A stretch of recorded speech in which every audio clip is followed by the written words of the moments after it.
பட்டமரமும் பாகல் கொடியும். கானா நவம். கொல்லைப்புறத்து வீட்டு தோட்டம் புது பொலிவுடன் பூத்து குலுங்கியது. அருகிருந்த கிணற்று நீரை அள்ளி பருகிய கத்தரி, தக்காளி, வெண்டி, பச்சை மிளகாய் வகை காய்கறி செடிகொடிகள் யாவும் சுத்தமான பச்சை ஆடை கட்டிய சுந்தரிகளாய் சுடர்ந்து மிளிர்ந்தன.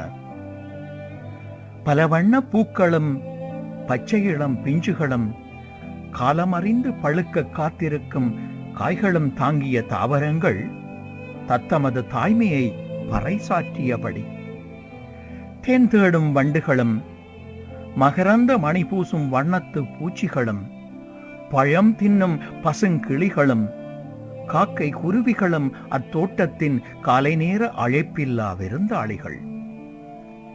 கவனிப்பாரற்று கிடந்த பின்வளவை காய்கறி களஞ்சியமாக்கியவன் இன்று தோட்டத்தின் வடகிழக்கு மூலையில் ஒரு கணம் துயர் தோய தரித்து நிற்பதைக் கண்ட கத்தரி செடிக்கு காரணம் புரியவில்லை.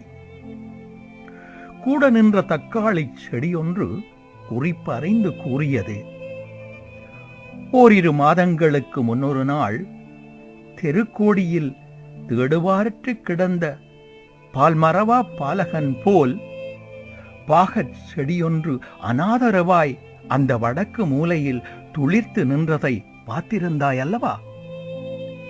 அருமை பெருமையாய் வந்து முளைத்த பாகற் செடியை சுற்றி இவன் பாத்தி கட்டினான், பசளையிட்டான், வரம்பு கீறி நீர் வந்து செல்ல வகை செய்தான். செடியாய் நின்ற பாகல் பின்னொரு கால் கொடியாய் வளரும் என்றெண்ணினான். வெட்டி சரித்து வேலியோரம் காய்ந்து உலர்ந்து கிடந்த முள்முருங்கை தண்டொன்றை பாகலுக்கு அருகே பக்க துணையாய் மண்ணில் குத்தி பதித்து வைத்தான்.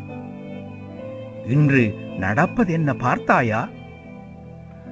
சருகான பாகற் கொடியோடு அதன் உரத்தையும் உதிரத்தையும் உறிஞ்சி சுகித்து மூச்செறிந்து வளர்ந்த முள்முருங்கையையும் பிடுங்கி தூர வீசிக்கொண்டிருந்தான் அவன்.